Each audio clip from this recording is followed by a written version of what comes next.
Amém. Louvado seja o nosso Senhor Jesus Cristo, que estamos todos juntos aqui para mais uma reunião em que sempre há a manifestação do Espírito Santo de Deus, porque nós, como igreja, unidos num só Espírito, nós provocamos a presença do Senhor e Salvador entre nós. Eu gostaria de pedir ao nosso amado irmão, ou melhor, a nossa amada irmã Sheila, que orasse ao Senhor pela nossa reunião.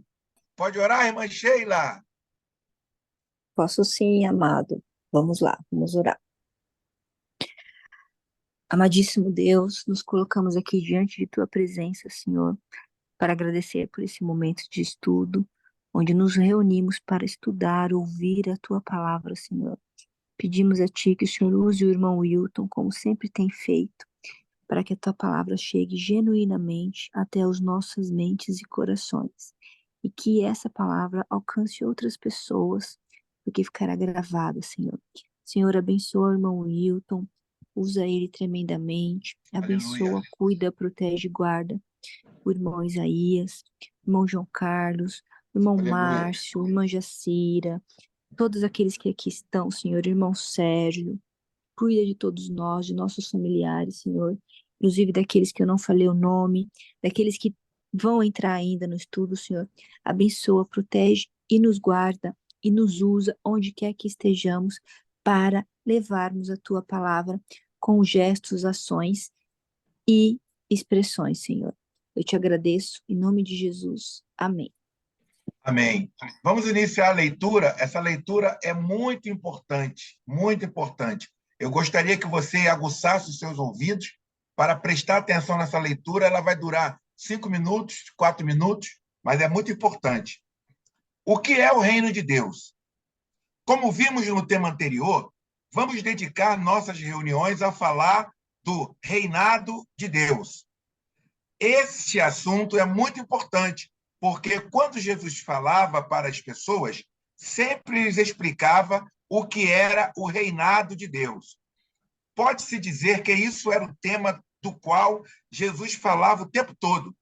Mas o que é o reinado de Deus? Para responder a essa pergunta, um dia Jesus contou a seguinte história. Mateus 22, do 1 ao 10. Então Jesus, tomando a palavra, tornou a falar-lhe em parábolas, dizendo: o reino dos céus é semelhante a certo rei que celebrou as bodas de seu filho e enviou os seus servos a chamar os convidados para as bodas, e estes não quiseram vir. Depois enviou outros servos, dizendo: dizei aos convidados: eis que tenho o meu jantar preparado, os meus bois e cevados já mortos, e tudo já pronto. Vinde às bodas. Eles, porém, não fazendo caso, foram um para o seu campo, outro para o seu negócio, e os outros, apoderando-se dos servos, os ultrajaram e mataram. E o rei, tendo notícia disso, encolerizou-se, e enviando os seus exércitos, destruiu aqueles homicidas e incendiou a sua cidade. Então disse aos servos: as bodas, na verdade, estão preparadas, mas os convidados não eram dignos.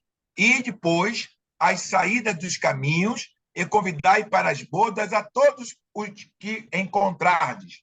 E os servos, saindo pelo caminho, ajuntaram todos quantos encontraram, tanto mal como os bons, e a festa nupcial foi cheia de convidados. O reino de Deus é a solução que Jesus quis dar ao mundo. Dito isto, a grande pergunta que aqui temos de fazer-nos é esta: em que consiste o reino de Deus? O reino de Deus. Jesus nunca deu uma definição do reino de Deus. Jesus explicou o que é o reino de Deus utilizando comparações tomadas do que acontece na vida cotidiana das pessoas. E aqui é de suma importância dar-nos conta de que Jesus disse para aquelas pessoas o que é o reinado de Deus, antes de mais nada, agindo.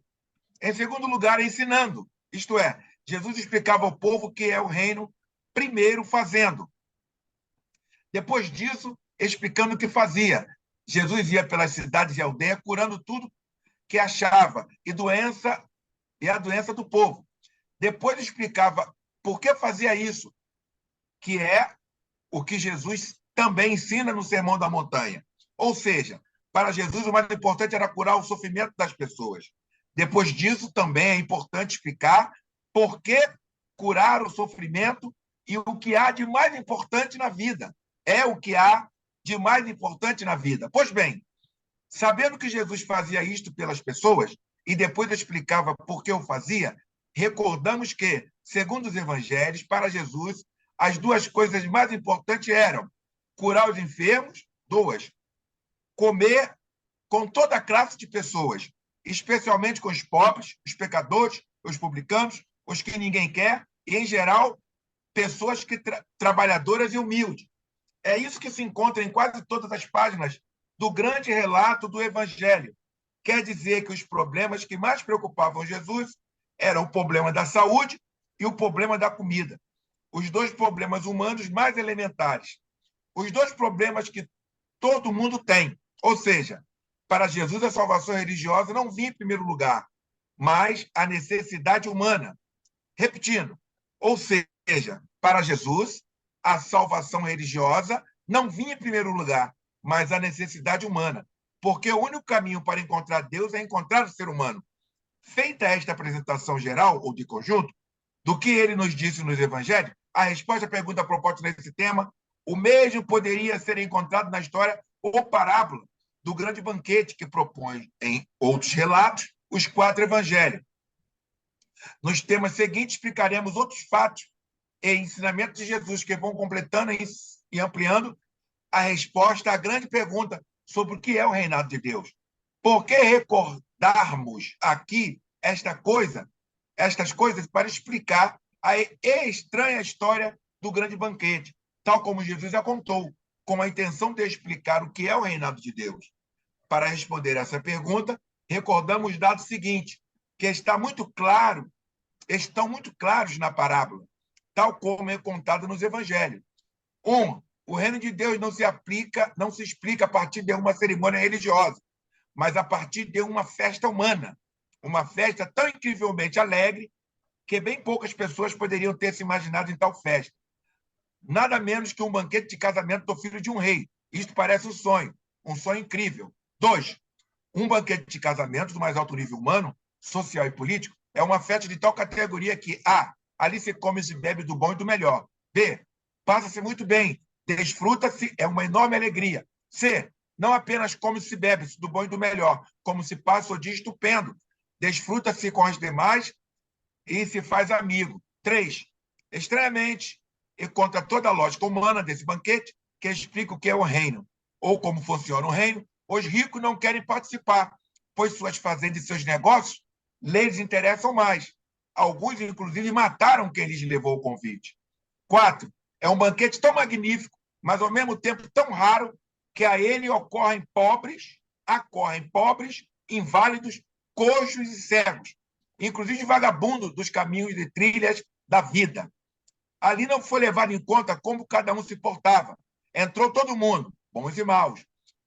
E o que conta Mateus no versículo 14, do que foi expulso porque não estava usando roupa de festa. Certamente é uma ideia piedosa acrescentada quando a história foi relatada. Os entendidos estudiosos suspeitam com razão de que isso não foi dito por Jesus. Porém, por que Jesus teria contado essa história tão incomum para explicar o que é o reino de Deus? Há 2 evidências. O que é o banquete em si mesmo? 2. O que significa os que participam e os que não participam desse banquete?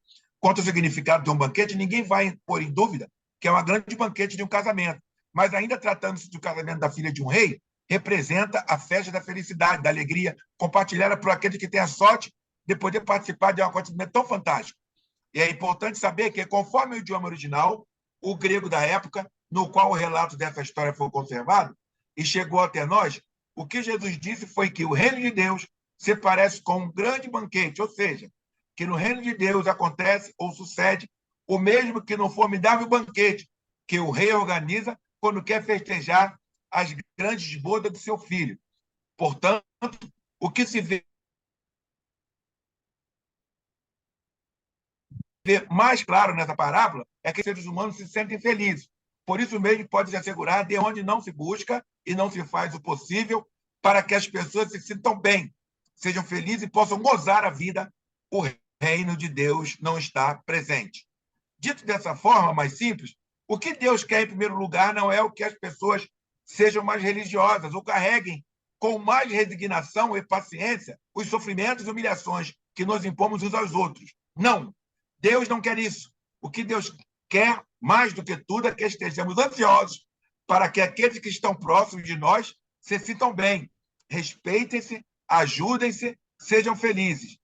Quanto ao segundo aspecto no qual toca essa história, é que no banquete do reino de Deus não entram os ricos, os poderosos, os bem instalados, mas os pobres, os inválidos, os caminhantes extraviados que, na vida, vão se virando como pode. Amém, professor? Por favor. Amém. Boa noite, meus irmãos, a graça e a paz. Vocês estão ouvindo bem? Muito bem, professor. Boa noite, professor. Boa noite. A paz. Então, vamos lá.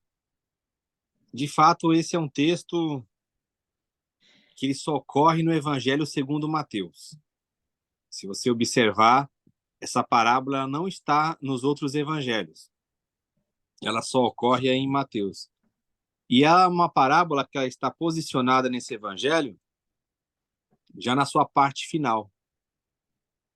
Depois ali vem uma série de sequências, né, de parábolas, de ensinos, que eles vão mostrando uma espécie de frustração de Deus com relação ao convite que Deus faz para essa grande festa, para esse reino. A ideia de Deus celebrar com a humanidade o seu reino como sendo uma festa de casamento, ela não é uma ideia nova entre os judeus. Ou seja, ela não é original do Novo Testamento. Já no Primeiro Testamento ou Antigo Testamento já havia a ideia de Deus se unir com o seu povo, como um marido faz com uma esposa quando vai celebrar um casamento. Principalmente no livro do profeta Isaías. Você vai ver bem essa comparação de Deus como sendo o amante, aquele que ama, né? E os profetas todos seguem essa linha, sempre identificando Deus como aquele amante que muitas vezes ele é rejeitado pela sua amada, que é o seu povo. Então, essa linguagem de casamento, ela não é uma linguagem nova ali para eles, e quando Jesus está pronunciando essa parábola, eles entendem muito bem o que está sendo dito. Para a gente pode parecer um pouco estranho, né? Essa forma de Jesus apresentar o reino de Deus, mas para eles, com certeza, quem estava ali ouvindo e depois quem leu esse texto entendeu claramente o que ele estava querendo dizer. Tem muitas coisas interessantes nessa passagem, muitas mesmo, né? Que a gente vai abordar aqui rapidamente, depois vou passar para os irmãos comentarem. A primeira coisa é a seguinte, como o Castilho ele explica muito bem aí no seu texto que o irmão Isaías leu. Nós não temos uma definição, como nós conhecemos a questão da definição hoje, do que é o reino de Deus de uma maneira bem clara, né? E talvez seja por isso que a gente tenha muita dificuldade de entender o que é o reino de Deus. Hoje nós buscamos sempre respostas prontas, respostas objetivas, claras, que definem os assuntos. Então, nos evangelhos, você não encontra uma formulação de uma resposta já objetiva acerca do reino de Deus. Os irmãos vejam que Jesus ele sempre vai falando em comparações. Ele usa várias linguagens, várias simbologias para dizer o que é o reino de Deus. E aqui ele compara o reino de Deus com uma festa de casamento. Como o texto foi colocado aí, uma festa, ela envolve alegria. E talvez esse seja um dos pontos mais difíceis de nós entendermos o reino de Deus. Quando as pessoas falam do reino de Deus hoje, somente a questão de obrigações, de mandamentos, mas Jesus ele compara o reino de Deus com uma festa de casamento. O que a gente imagina, o que você pensa quando você participa de uma festa de casamento, né? Você está ali diante de um evento muito alegre, alguém aqui que já casou, ou já casou os seus filhos, as suas filhas, você ali, você não está preocupado com nenhuma outra coisa naquele momento, a não ser em verificar a alegria dos noivos. É uma cerimônia onde você observa ali, talvez o preparo de uma vida toda para se concretizar naquele ato, né? Você vê um pai ali que cuidou do seu filho, da sua filha a vida toda, e agora vai ter como que uma ruptura, né, entre ele, entre o pai e a mãe, e o seu filho, a sua filha, para que daquela união ali venha gerar uma outra família. E quem aí hoje participa, quem se dedica a celebrar uma festa de casamento, sabe do investimento que é colocado e como que isso aí é importante naquele dia, né? Então há toda uma preparação, e o que se espera ali é que você convide as pessoas e elas vão de bom grado, né? Você se prepara, você economiza o dinheiro, você abre mão de muitas coisas para celebrar uma festa e você ainda convida, né? Você envia um convite de casamento, tem lá a questão dos padrinhos, tem toda a preparação, a pessoa quase nem dorme antes do casamento, e a expectativa e a festa ela só tem valor na questão da cerimônia por causa dos convidados. Já pararam para imaginar isso? Porque a união em si, ela poderia ser celebrada numa família. Você faz uma reunião ou faz ali no cartório, né? Na época, claro, não era um cartório como agora, mas você fazia uma celebração ali dentre os familiares, havia uma comunicação. Não tinha necessidade de você preparar uma festa grande, com um grande banquete, como o texto coloca. Essa festa com um banquete, ela só tem validade por causa dos convidados. Você prepara tudo aquilo ali para os convidados. Porque se você imaginar, os noivos ali, eles nem se preocupam, às vezes, com o que vão comer, eles estão naquela dinâmica ali, vocês sabem, tiram fotos e atendem as pessoas, muitas vezes nem comem daquilo ali, estão naquele ambiente ali com as suas ansiedades, preocupações para o dia do casamento, e a festa em si, quem vai participar da festa são os convidados. Então, assim, o centro do casamento, da núpcia ali, da celebração, são os noivos. É tudo direcionado para eles. Mas quem, de fato, faz com que a festa tenha o seu valor são os convidados. E o texto vai mostrar que Deus ele preparou um grande banquete, uma grande festa, a festa de Deus. O banquete é o reino de Deus. E por incrível que pareça, essa festa, os convidados eles não querem participar. Isso é muito interessante, porque é como se fosse uma frustração divina, né? Há toda uma preparação, há uma alegria de Deus em celebrar, em se unir com o seu povo para celebrar o momento mais importante. Ele já havia mandado ali os profetas, ele já havia mandado a lei, mas agora ele manda o seu filho. E a maior alegria de Deus é saber que o povo dele ali vai receber o seu filho. A maior expressão, a manifestação do seu amor. E o que o povo faz? Aqueles que tanto clamavam a Deus, que esperavam por Deus, eles literalmente, eles voltam as suas costas contra Deus e eles não querem participar de uma festa. Você já imaginou isso? Se você trazer para a nossa realidade, você se dedicar a fazer uma festa, você imagina aí você que vai casar sua filha, seu filho, você prepara toda uma festa, investe tempo, dinheiro, qualidade de vida, tudo naquilo, você envia os convites, você seleciona ali 200 convidados, e ali todos eles chegam para você e falam assim, eu não vou no casamento que você me convidou. Foi isso que aconteceu com Deus. Os convidados não quiseram ir. E aí o evangelho ele apresenta essa negativa sempre do lado positivo também. E aí é o seguinte, Deus ele está obstinado a celebrar uma festa. Deus ele não se dá por vencido. E aí ele fala o seguinte, olha, já que os convidados não quiseram ir, então vocês façam o seguinte, vocês vão e percorram aí todas as localidades, os locais mais pobres, mais humildes, quem vocês acharem, vocês tragam para a festa. Já que aquelas pessoas que receberam o convite não quiseram ir, você convida quem quiser vir. Você passa ali pela rua, pelas favelas, pelas comunidades, pelos valados, e você traz quem quiser. E o texto ele é muito forte porque ele fala o seguinte, até o irmão Isaías ressaltou bem na leitura dele. O texto destaca que aqueles que vão aderir, que vão fazer a festa ficar cheia, que de fato vão validar o reino de Deus, são os maus e os bons.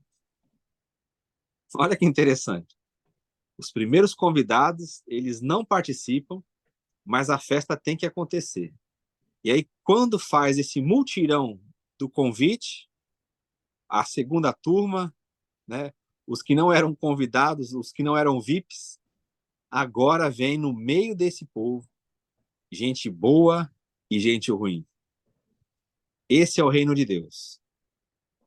Ele é recebido para participação na festa de Deus, pessoas que eram totalmente rejeitadas pela sociedade e que elas aceitam o convite de Deus. Você imagina o cenário. Você espera ali aquelas pessoas tão bem vestidas, todas ali com aquela formalização, né, do convite do casamento, aquele pessoal que se preparou também para ir, e de repente a festa está vazia e daqui a pouco você chama gente que não tinha a roupa adequada, que não tinha o tratamento adequado, que você não tinha nem muita intimidade. Você vai convidar para sua festa gente que não ligava muito para você. E é exatamente isso que aconteceu no reino de Deus. Aquelas pessoas que tinham a expectativa de receber Jesus, aquelas pessoas que falavam acerca da lei, que celebravam os cultos, que falavam das alianças que Deus havia feito com o povo. Quando Deus se manifestou na pessoa de Jesus, elas não acreditaram, não receberam e não quiseram participar da festa. E aqueles que eram desconhecidos, que já no Primeiro Testamento já havia profecia acerca disso, que ele foi achado entre aqueles que não o invocavam, esses aceitam o convite do Senhor e eles enchem a ceia. Eles fazem com que o casamento de Deus com a humanidade seja válido. E quem são essas pessoas? Quem são esses que participam da festa, que não eram primeiramente convidados, mas que hoje, que fazem parte dessa fileira, bons e maus, participam do reino de Deus? Somos nós. Nós estamos enquadrados. Mateus, ele sempre trabalha com esse jogo de palavras entre maus e bons. Ele fala que o nosso Deus, ele é tão bom que ele manda a sua chuva e o seu sol sobre justos e injustos. Então ele faz brilhar a vida também sobre justos e injustos.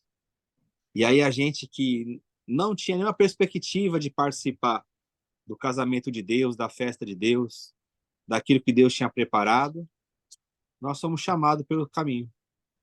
Lá rejeitado, excluído, desprezado, a gente ouviu um chamado, fala, olha, está tendo uma grande festa, está tudo preparado.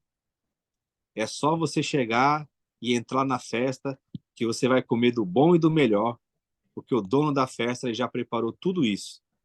E como os convidados que ele havia convidado não quiseram, tem muito espaço sobrando e vocês podem chegar lá. Então esse é o reino de Deus.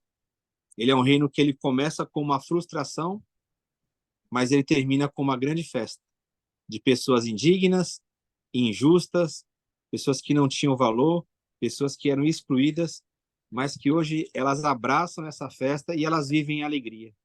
Aqueles que estão no reino de Deus, eles são alegres por quê? Porque eles enxergam que o reino de Deus não era merecimento. Eles enxergam que o reino de Deus não era para eles estarem lá. Então, sempre quando eles olham para o reino de Deus, eles falam assim, eu estou num reino onde não tenho nenhuma dignidade em mim mesmo, mas eu fui aceito pelo dono da festa. E ele quer fazer isso comigo a todo momento. Ele quer me usar agora para eu trazer essa felicidade, essa alegria, para que eu possa curar as pessoas, para que eu possa levar essa mesma alegria que eu tenho por fazer parte dessa festa, eu quero levar para essas pessoas também. Então, o estado nosso, como participantes do reino de Deus, é um estado de alegria, de festa. Não é um estado onde você fala assim que você nunca mais vai ter nenhum problema, que você nunca mais vai ter nenhum sofrimento. Tudo isso é normal. Nós passarmos por problemas, sofrimentos, desprezos, injúrias, mas você vê que todos os servos de Deus que entenderam a mensagem do reino de Deus, quando eles sofriam, eles se alegravam no Senhor. Quando eles passavam por problemas, eles olhavam para Cristo. Quando eles tinham essa dimensão de que o mundo era injusto, de que eles estavam sendo atribulados injustamente, eles se lembravam de que eles participavam de um reino cujo Pai já havia preparado tudo nesse banquete. E é isso que nós temos que celebrar. O próprio fato de nós estarmos aqui nesse momento é um fato de uma alegria de participar do reino de Deus. É você lembrar que, mesmo com a sua vida, que você olha e às vezes não entende algumas coisas, é você olhar e dizer assim que o mundo está difícil, é você ver muita injustiça, é você ver coisas que você não consegue explicar, o seu coração vai repousar no fato de que um dia você ouviu esse convite e você aderiu a esse chamado do Senhor, para que você possa participar do reino dele. Como Paulo falou lá aos Romanos, o reino de Deus não é comida e não é bebida. Não é você ficar disputando brigas doutrinárias, teológicas, né, como havia na igreja de Roma. Mas o reino de Deus é paz, justiça e alegria no Espírito. Como que eu sei que eu faço parte do reino de Deus? Porque na minha vida tem paz, eu busco a justiça, e a minha vida sempre apresenta a alegria do Espírito, independente da situação que eu esteja vivendo. Por mais difícil que seja, naquele dia que você pensa em largar tudo, naquele dia que você quer sumir, que você até pede para Deus te levar, daqui a pouco o Espírito Santo começa a lembrar você da palavra de Deus e ele mostra para você, você agora faz parte do reino de Deus. O reino de Deus é um reino de paz, de justiça e de alegria no Espírito Santo. Amém? Passar para o irmão Isaías. Muito bom, professor, muito bom.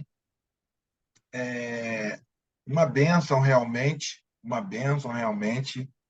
E se colocarmos como uma pergunta para nós individualmente, né? Como nós temos nos portado, né? Sendo convidado para esse casamento e de maneira corporativa, como igreja, no local de reunião onde nós reunimos, será que o local de reunião, a liderança, ela entende esse exemplo de Jesus, né? Será que onde eu me reúno se preocupa com os pobres, se preocupa com os desempregados, se preocupam em curar pessoas da alma? É uma pergunta que se faz e que vamos tentar respondê-la aqui. E agora, como é de praxe, eu gostaria de agradecer aos amados irmãos e irmãs que estão participando. Lembrando que esse estudo aqui é toda quinta-feira, a partir das 21 horas, até às 22 horas. Então, é aberto, você pode participar à vontade, pode perguntar, tá bom? Então, eu gostaria de já abrir para quem quer fazer uma consideração, fazer uma pergunta. Fiquem à vontade para perguntar. Por favor, João, pode perguntar. Boa noite a todos e todas aí. É o seguinte, analisando esta parábola, ela traz indiretamente o conceito de livre-arbítrio, né? Por quê? Porque o convite é feito e mais ninguém é obrigado a ir. Mas, ao mesmo tempo, o texto diz que o rei pune aqueles que disseram não. Eu posso estar enganado, mas o texto fala isso. Se a pessoa convidada disse não e o rei, estou dentro da parábola, pune essas pessoas, onde está o direito dessa pessoa dizer sim ou não? Primeiramente, os convidados, como o professor falou, eram VIP. Os pobres, os mendigos, estavam para lá. Eles não estavam praticamente no limbo. Porque esses privilegiados disseram não, eles foram vistos, eles foram convidados. Se os convidados primeiros tivessem aceitado o convite, eles não seriam convidados para a festa porque a elite estaria reunida. Eu, então, eu estou olhando essa dicotomia aí, né, nessa parábola de Jesus, o livre-arbítrio e a punição para quem disse não. Eu não sei se eu me fiz explicar, o professor. Uhum. Sim, Fez bem sim, interessante. fez sim. Inclusive, eu li a respeito, né, sobre a questão disso, que a inserção de Paulo, não sei, né? Uhum. Então, isso é bem interessante por quê? Inserção de Mateus, melhor. Exatamente. Porque é bem colocado, essa parábola ela só aparece em Mateus. E é em Mateus que você vê aquela redação que coloca, é o único evangelho que coloca que a prioridade de Jesus eram os judeus. Então, a teologia de Mateus, ela tem que mostrar isso, né? Você não vê, por exemplo, no Evangelho segundo Lucas, você já vê uma universalidade da salvação. Lucas já engloba todo mundo, ele não faz uma coisa que você tem que ir primeiro para os judeus e depois para os gentios, né? Então, Lucas não tem isso, Marcos também não, e muito menos João. João já, o seu xará, né, João, já inclui todo mundo. Agora, Mateus, ele tem essa característica, por isso que ele trabalha essas temáticas dessa forma, como sempre uma rejeição, havendo depois uma punição, né? A questão do livre-arbítrio aí, ela é interessante por quê? É porque a gente já faz a leitura do texto com o conceito que nós temos do livre-arbítrio. Só que fazer isso diante de parábolas é complexo, né? Porque a parábola em si, ela não possui um caráter doutrinário.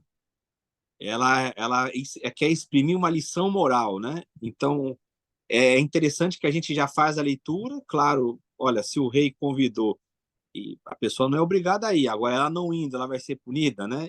Então, a gente já faz esse link, por quê? Porque a gente já lê o texto com a formulação da doutrina que nós temos, né? Do que a igreja cristã ao longo do tempo definiu, né? A própria questão de livre-arbítrio é uma coisa muito mais ampla, filosófica, né?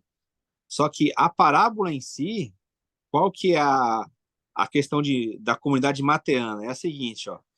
Mais uma vez, é uma história que quer relatar que Jesus veio para vocês e vocês rejeitaram. Por isso que só aparece em Mateus isso. Por isso que tem que sempre ficar batendo nesse ponto. Veio e os judeus que tinham a primazia, para onde ele... Lembra que ele fala? Eu não fui enviado senão para as ovelhas perdidas da casa de Israel. Então, sempre assim, a comunidade constrói algo que primeiro é para o judeu, mas que acaba beneficiando aqueles que não eram da comunidade deles. Esse exemplo aí da mulher cirofenícia é um exemplo absurdo, né? Ali Jesus parece ser muito duro com ela, fica em silêncio, depois nega, mas mesmo assim ela consegue não o pão dos filhos, que ela fala que não precisa do pão. Então Jesus daria o pão para os judeus e ela quer se alimentar das migalhas. Então a história é construída para mostrar isso, que mesmo sendo o resto, né, que os judeus tinham a primazia, eles acabam perdendo e os gentios que eram considerados impuros, o pessoal da sarjeta, o pessoal mais desprezado, que eram cães, eles acabam herdando o reino de Deus. Então isso é uma construção de Mateus para chegar nesse entendimento. Bom, hein? Bom, muito bom. Boa pergunta, João. João tá ligado, hein? Sim. Tá ligado no texto. Isso é interessante demais. Professor, nós temos observado com essa guerra que ocorre na internet atualmente, né? Essa guerra que nós não participamos, né? É uma guerra política que nós não participamos, né? Muitos ímpios, pessoas que não têm o conhecimento da palavra, questionando o Jesus que é apresentado por uma parte da dita igreja evangélica. Ele vê um Jesus exclusivo, um Jesus que não perdoa, um Jesus que quer dizimar todos, não é? E se respalda, inclusive, na Bíblia, né? Eles gostam de usar. Mas Jesus não matou as crianças, não mandou Davi matar as crianças. Então tem que jogar bomba em tudo mesmo, etc. E isso, claro, me assusta. Mas os ímpios, eles estão gritando nas redes sociais, pedindo para que o Jesus da igreja cuide dos pobres, cuide dos oprimidos, venda isso, venda aquilo e reparta com os pobres. Como o professor vê isso? Essa atitude dos não crentes, não é? Utilizando esse momento que nós estamos vivendo para atacar a doutrina dessas igrejas, desse sistema. Como o professor vê isso? Uhum.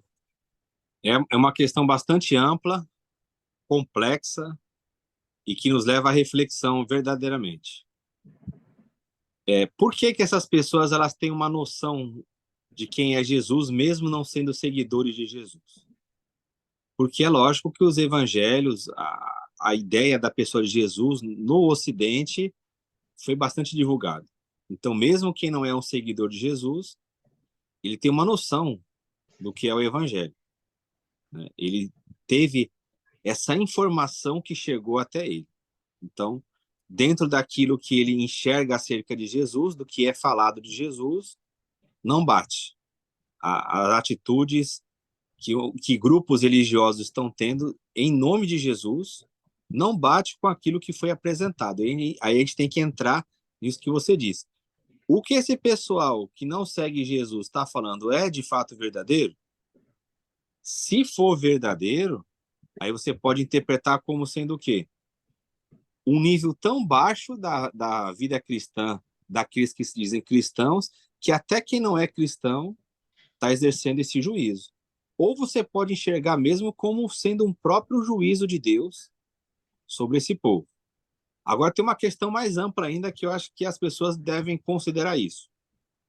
Num passado não muito distante, quando você dizia que alguém era evangélico, né, você já tinha na sua mente uma formatação do que era ser evangélico. Geralmente era um pessoal indouto, era um pessoal ali que não tinha muitos recursos, muitos conhecimentos, mas que ele tinha na vida dele uma mensagem. E qual que era a mensagem? Você precisa aceitar Jesus. Em resumo, era isso. Você tem que aceitar Jesus para você ser salvo. Você tem que aceitar Jesus para você não ir para o inferno, para você ir para o céu. E aqui eu não estou entrando se isso é a forma certa de pregar, isso que a pessoa está falando é de acordo com o evangelho. Mas você tinha isso claramente na sua mente, que quando se tratava de evangélico, era algo relacionado ao evangelho. E aí qual foi o erro? Foi atribuir a religião chamada evangélica, com todas as suas denominações, a igualdade da questão salvífica. O que é isso? É você dizer assim, todo evangélico é salvo. Criou-se essa ideia de que os evangélicos eles detinham a salvação e que eles tinham que pregar a salvação para alcançar as pessoas. Não era isso que era a formatação primeira? E aí tem até uma questão que você entende o porquê que era assim. Professor, claro... Oi. Por favor, mas o que é pregado é que a primeira função da igreja é ganhar almas. Sim. Então, é o que é pregado. Isso aí que... fica na cabeça da pessoa. A isso. Pessoa, ela quer ganhar alma, ela não quer humano, ela não quer ver outras. Isso. Jesus ele agiu bem diferente, né? Sim. Mas por que isso aí tem uma razão lógica? Por que a religião evangélica ela incorporou isso? Porque ela foi originada aqui no Brasil através de missionários. Então, qual que era o conceito? É alguém que chegava de fora para trazer a salvação num país.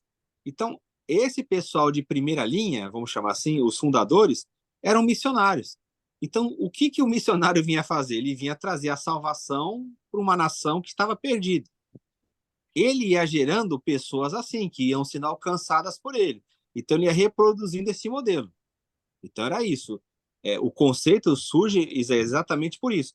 Porque essas denominações, elas se originam, essas primeiras, com missionários estrangeiros que eles chegam em solo brasileiro e é preciso anunciar a salvação, porque aqui é um país que é perdido, é um país que não conhece o evangelho. É o conceito. Então, qual que é a base? Salvação. Então, vai, começa a pregar, pregar, pregar, pregar, pregar. Isso, ao longo do tempo, se perdeu, né? Mesmo não sendo, como você disse, o fator inicial, né, ou principal do evangelho, faz parte também, mas não é somente isso, mas ainda você via uma certa pureza nesse assunto, mesmo com um zelo, às vezes, extremado. Quando esse pessoal já começa a crescer no Brasil, começa a se estabelecer essas igrejas, o que acontece? A influência estrangeira ela não acaba. Só que quem começa a vir para cá agora, e é uma coisa lógica, não são mais os missionários, porque o campo aqui já se abriu. Quem que começa a vir para cá? Aquelas pessoas que elas têm a fama da doutrinação em seus países, principalmente, no caso aqui, os Estados Unidos. Por quê? Vamos pegar um exemplo bem claro. Você tinha aqui Batista, Assembleia, Presbiteriano. Qual que é a contraparte que você tem? Você vai buscar, aqui na América do Sul, você vai buscar pregadores europeus para fazer isso? Não. Você vai buscar onde? Na América do Norte. Tanto é que os próprios missionários, por exemplo, do pentecostalismo, os suecos, eles eram suecos, mas eles vieram da onde? Eles não vieram direto da Suécia. Eles vieram dos Estados Unidos. Então, a gente começa a incorporar aqui no Brasil, depois de um certo tempo, não mais essa visão evangelística, não mais essa visão missionária. Você começa agora a incorporar a visão teológica que já está formada naqueles países. E com isso, vem o que hoje, eu não sei por que isso aconteceu, já era uma coisa que estava aí já, que o pessoal debatia, mas não era algo que se popularizou. Talvez com essa questão de jogar para a mídia, hoje está todo mundo comentando, até quem não é cristão, sobre a tal teologia do domínio, que ela já estava aqui. O que é a teologia do domínio? Você tem que dominar todas as esferas da sociedade, porque isso seria um mandato cultural do evangelho. Você tem que impor o cristianismo em tudo. E esse em tudo engloba o quê? A política. Política. Então, o que começou a chamar a atenção? É que agora essa ala chamada evangélica, ela entrou de cabeça nessa briga que você falou, na briga política. Só que o que causa espanto é que o pessoal olhava, é que eu digo, eles olhavam os evangélicos como sendo aquele pessoal do aceita Jesus. Por isso que tem até um meme que rola na internet que fala assim, saudades da época em que os crentes queriam que você aceitasse a Jesus e não o Bolsonaro. Tem um meme desse aí que rola. Porque a teologia do domínio se consolidou nessas denominações. E é o que eles buscam? O poder. A desculpa que é dada é a seguinte, que você vê nesses pregadores aí que estão aliados aí com essa questão política. A gente estava aqui, aí nós recebemos esse ensino, essa mentoria do pessoal de fora, e a gente começou a entender qual que tem que ser o nosso posicionamento na sociedade. Mas isso já era uma coisa antiga. Só que agora ela ficou popularizada, e aí entra no que você falou. Pessoas de fora, que não são cristãs, começam a analisar, fazer análises teológicas profundas. Eu vi um vídeo de um jornalista que ele começa a explicar por que os evangélicos no Brasil eles preferem a pregação do Antigo Testamento e não do Novo. Aí você fala, a análise, eu não sei qual que é a fonte dele, é claro, se ele não é um teólogo, ele não é um cristão, ele buscou de alguém. E aí ele está falando lá no vídeo, ele fala, olha, eu comecei a pesquisar, eu comecei a consultar alguns teólogos, pesquisar, e eu comecei a entender. Porque a indignação que bateu nele, porque ele falou assim, eu achava que ser evangélico era você seguir a Jesus. Só que eu estou vendo que na pregação deles não está se falando de Jesus. Está se falando muito em Davi, está se falando no reinado de Israel, essa idolatria que se tem pelo moderno Estado de Israel. Aí a peça, o quebra-cabeça começou a se encaixar. Aí as pessoas, elas não entendiam na igreja, porque você vê o questionamento numa escola dominical, num culto de ensino, o pessoal pergunta assim, pastor, por que o pessoal aqui prega tanto o Antigo Testamento? Por que eles falam tanto de promessas terrenas? Por A que eles não... bandeira de Israel. Bandeira. Por que não as campanhas? Por que não prega mais sobre o céu, sobre Jesus, sobre você ter que se arrepender para não ir para o inferno? É porque a teologia do domínio, ela dominou a mentalidade evangélica, só que agora popularizou isso. Aí é que eu digo para vocês, talvez essa divulgação na mídia, por pessoas que são até ateias, por pessoas que não são cristãs, seja de fato um fator divino de um juízo ou de uma restauração aí do movimento evangélico. Eu não acredito muito nisso, eu acho que seja mais um juízo para que as pessoas despertassem. Então você está vendo hoje aí pessoa na internet que não é cristão falando assim, olha, o Jesus que você segue, ele falou que você tem que amar seus inimigos. Você não pode odiar uma pessoa porque ele é de direita ou de esquerda. O seu Jesus não faria isso. O seu Jesus mandou dar outra face. O Jesus que você... Aí você fala, mas quem é você para falar? O cara fala, não, olha só, eu não sou seguidor de Jesus. Eu não tenho que fazer isso. Mas você, como seguidor de Jesus, você tem que fazer isso. Então, de fato, a gente ficou numa encruzilhada, onde você vê, entre aspas, os homens de Deus que deveriam estar ensinando o evangelho de Cristo aderirem a um projeto político de poder, e as pessoas que seriam alvo do evangelho, elas estão pregando o evangelho de uma certa forma. Então, assim, ficou difícil. Eu não estou dizendo que não tenha povo de Deus nesse meio. Deus tem sempre o remanescente dele. Mas se você pegar o que está sendo colocado aí no geral, você tem esse choque que você falou. Pessoas que eram para estar falando de Jesus não estão. Estão defendendo ideologia, político preferido, uma teologia onde o Antigo Testamento reina sobre o Novo.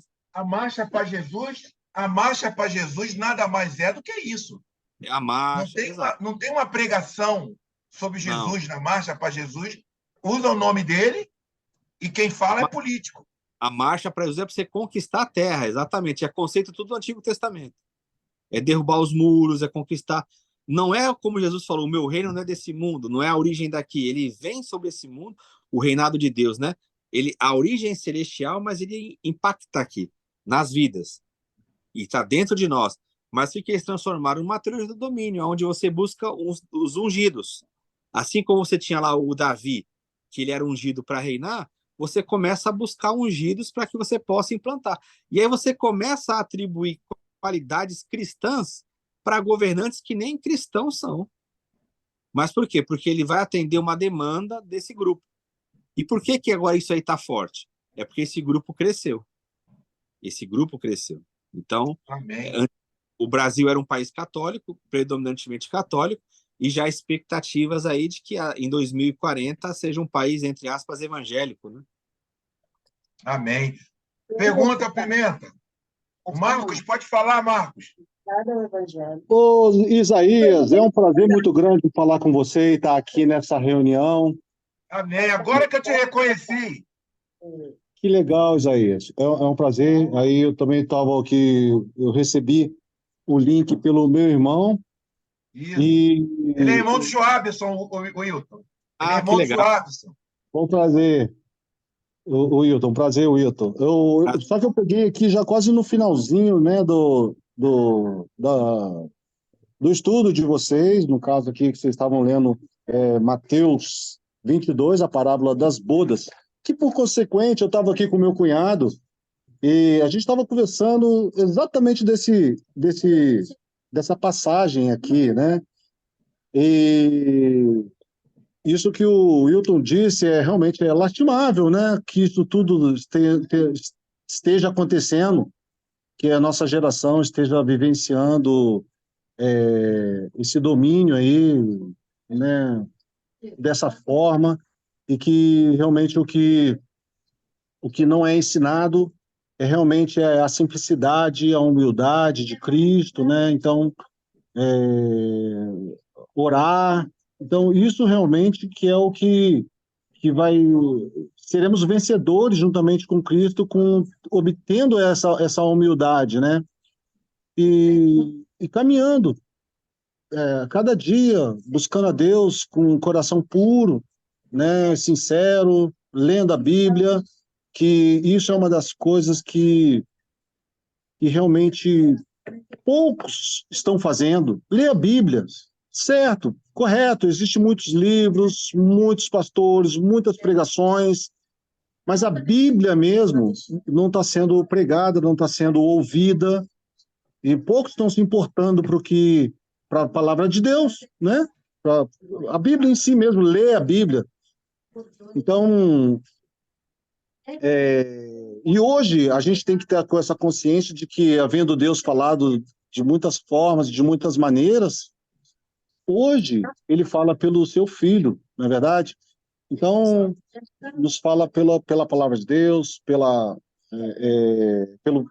Espírito. E essa palavra das bodas aqui que o irmão falou, depois que se o irmão tiver um tempo que puder explanar um pouco mais com relação à diferença entre o reino dos céus e o reino de Deus, porque isso é muito importante nós sabermos diferenciar muito bem o que seria o reino dos céus e o que seria o reino de Deus, o que compreende o reino de Deus, para a gente ter um compreendimento maior. Mas eu peguei uma parte também aqui que o irmão estava falando, né, o Wilton, né, estava falando aqui sobre que Jesus ele veio para o povo de Israel, e isso realmente veio para o povo de Israel, e eu estava exatamente lendo e compartilhando isso com o meu cunhado, inclusive ele está aqui na minha frente, só que ele está numa outra conversa. Aí eu lendo essa passagem, olha só que maravilhoso isso, né? Eu estava aqui compartilhando com ele exatamente isso que a gente estava falando. Aí meu irmão me passou o link, Marquinhos, abre esse link aí, o Isaías está lá, que é um amigo nosso, de longa idade, mais de 30 anos, né, Isaías? Mais de 30 anos. É verdade, eu era criança, pô. Eu era criança, eu tinha o quê? Naquela época eu tinha 12, 13 anos, né? Ia na sua casa e tal. O Jonas, meu amigo, tem foto do Jonas até hoje. Que legal. Manda um abraço para ele, eu não sei se ele ainda está conosco. Depois eu vou pegar teu telefone, fica tranquilo. Ah, legal, legal. Pô, se você puder mandar para mim, vai ser muito bom falar com ele também.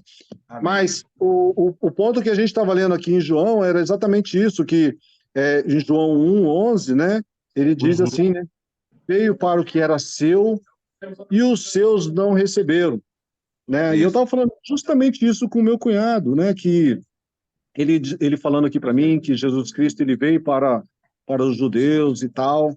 Aí eu falando com o meu cunhado assim, né? Mas a todos quanto receberam deles o poder de serem feitos filhos de Deus, a saber. Aí meu cunhado falando assim, sim, Marquinho, só que ele veio para os que são seus. Aí eu falei assim, Lucimar, então a gente está lendo a Bíblia de forma errada, equivocada. Vamos ler a partir do versículo 6 de João 1:6. Aí, 1:6 diz assim, né? Houve um homem enviado por Deus, cujo nome era João. Este veio como testemunha para que testificasse a respeito da luz, a fim de todos virem a crer por intermédio dele. A fim de todos virem a crer por intermédio dele. Ele não era luz, mas veio para que testificasse da luz, a saber, a verdadeira luz, que vinda ao mundo, ilumina a todo homem. Que vindo ao mundo, ilumina a todo homem. O Verbo estava no mundo, o mundo foi feito por intermédio dele, mas o mundo não o conheceu. Veio para o que era seu e os seus não receberam. Mas a todos... Aí o que eu estava enfatizando com ele era justamente isso, né? Que, na verdade, essa luz que Jesus, né, ele é a luz do mundo. Então, você imagina um sol iluminando somente alguns, né? Então, Jesus, como essa luz, ele ilumina todos, não é uma luz exclusiva para alguns. Sim, realmente há uma parte ali, ele veio para os que era seu, mas o objetivo principal pode me exortar se caso esteja errado, né, pensar dessa forma, mas o objetivo, o plano inicial de Deus era para que veio para todos, né? Como ele diz aqui, ilumina todo homem. Então, ele a respeito da luz, a fim de que todos a virem a crer por intermédio dele, né? Exatamente, Marco. Esse era o objetivo inicial de Deus. Pode falar. Não, é interessante o que você está falando, porque eu ia entrar nessa questão com o professor, eu imaginei que você fosse entrar na questão de que Israel é o relógio de Deus, não é isso? Que Israel é o relógio de Deus e tal. Mas você não entrou. Mas é interessante o professor tentar nos ensinar o quê? Essa questão que você está falando. Porque no livro de João existem vários todos, né? Vários todos. É como, por exemplo, Marcos, todo mundo aqui no Rio está dizendo que você é 7-1. Não é isso? Todo mundo aqui no Rio está dizendo que o Joabson cometeu um ato grave. Só que todo mundo aqui não é todo mundo na China, no Japão, não. É todo mundo aqui, a nossa circunvizinhança. Né? Então, no livro de João tem muito isso. Todos os eleitos, todos de Jerusalém, e todos, etc. E eu gostaria, com a sua permissão, que o professor visse essa questão que ele perguntou, professor, do reino de Deus, do reino dos céus. Reino dos céus, reino de Deus, e desse uma pincelada, professor, por favor, nisso que eu falei, por gentileza. Essa questão de reino de Deus e reino dos céus, de fato, existe uma interpretação que faz uma distinção, né? Então, aqui são linhas teológicas que nós temos. Tem uma linha que faz uma distinção sobre reino de Deus, como sendo a soberania de Deus, o ser de Deus, e o reino dos céus como sendo a dimensão celestial desse reino. Então, seria como duas esferas da atuação divina, né? E tem uma outra linha que coloca que elas são semelhantes, mas que em Mateus não se usa a expressão reino de Deus, mas como reino dos céus, por causa do nome de Deus, que é como enviado para comunidades aonde tem muita influência do Primeiro Testamento, e lá eles não usavam o nome de Deus em vão. Então, eles preferem usar o semelhante, que é reino dos céus. De fato, tem essa questão teológica aí bastante interessante. Essa temática de reino de Deus e reino dos céus, ela vai estar aí acompanhando a gente, eu creio que por mais 13 encontros, porque essa segunda parte, né, do material aí do Castilho, a gente viu nas primeiras 16, né, a questão da Boa Nova, e agora a gente vai trabalhar durante todo esse segundo período essa questão do reino de Deus e reino dos céus. Então vai vir muita coisa aí para a gente trabalhar essa questão que o irmão Marcos colocou, que é bem interessante mesmo, se há uma distinção, se uma é complemento da outra, se são expressões semelhantes. Isso aí é uma questão bem interessante. Até mesmo as expressões com relação ao evangelho, né? Evangelho da graça, evangelho do reino. São dois evangelhos, é um evangelho só, é um evangelho só com dimensões diferentes, com ênfases diferentes. A gente vai trabalhar isso aí sim, nos próximos encontros, é bem legal. E a questão que professor. Isso. E a que colocou de universalidade, isso é aquilo que a gente fala. Cada evangelho ele apresenta para um público diferente, para comunidades diferentes e ênfases diferentes. Então, aqui no nosso caso aqui de Mateus, de fato você vê uma coisa que é muito mais restrita aos judeus. Já João, quando ele coloca no seu prólogo, no início, essa questão que o irmão Marcos colocou, ele ilumina todo homem, veio para o que era seu, e os seus rejeitaram, e todos amou todo mundo. Então, o que o Evangelho segundo João quer mostrar? A universalidade do alcance de Deus. Por quê? Naquela comunidade, eles estão expandindo o conceito para os samaritanos, né, para as mulheres, para as pessoas que os judeus, que são chamados de filhos do diabo nesse evangelho, isso é uma coisa muito séria. Ali não é a nação judaica, quando fala de judeus ali, era a liderança dos judeus, né? Então é um evangelho muito de conflito. Por quê? Ele está expandindo a questão para o mundo todo. Então ele quer alcançar o gênero de toda a humanidade. Já Mateus não. Mateus quer dar essa ênfase exata. Olha, o reino estava entregue na mão dos judeus. Então tem aquela expressão que é muito forte. O reino vos será tirado e será entregue aos gentios. Então é a ênfase que existe em cada evangelho. Isso é a estrutura de cada evangelho. Amém. Muito Vamos lá, bom, Deus Arnaldo. Obrigado, abençoe. hein, Marco? Obrigado, hein, pela participação. Vamos lá. Arnaldo. Posso Pimenta fazer vai uma perguntar, Pimenta? Joabson vai perguntar? Não, só complementar. Ah, o Jobson tá aí, é. Tempo que eu não vejo ele. Eu consegui sair assim, terminou outra live lá, eu entrei nessa live. Só complementando, existe até uma outra visão sobre o reino de Deus e o reino do céu. É como se uma tivesse contido em outra. Por exemplo, o reino dos céus está contido no reino de Deus. Sim. Inclusive, no reino de Deus, abarca, inclusive, até os reinos das trevas. Ou seja, está dentro do reino de Deus. Está dentro da soberania. Então, o reino dos Isso. céus ele está contido nesse reino de Deus. Existe também essa Isso aí. corrente aí. Legal. Aqui, eu tenho uma pergunta também, gente. Professor Wilton, o senhor estava falando aí sobre que Deus ele se frustrou, né, quando o povo de Israel, que era o seu povo, como está escrito lá em João capítulo 1, né, veio para os que Sim. eram seus, mas os seus não o receberam. Mas por que Deus ele se frustraria se Deus ele é onisciente e ele já sabia dessa rejeição do povo? É uma Uhum. dúvida que eu tenho. Sim. É porque essa questão antropomórfica, né, quando a gente atribui características humanas a Deus, é uma dimensão que nós usamos para palavras que a gente consiga entender o sentimento de Deus. Porque tudo que a gente fala sobre Deus é inválido, porque a gente nunca alcança a mente de Deus, né? Então, se eu falar assim, Deus é bom, isso não significa nada, porque o que é bom para mim, né? O que for bom para mim não alcança nunca o conceito de Deus.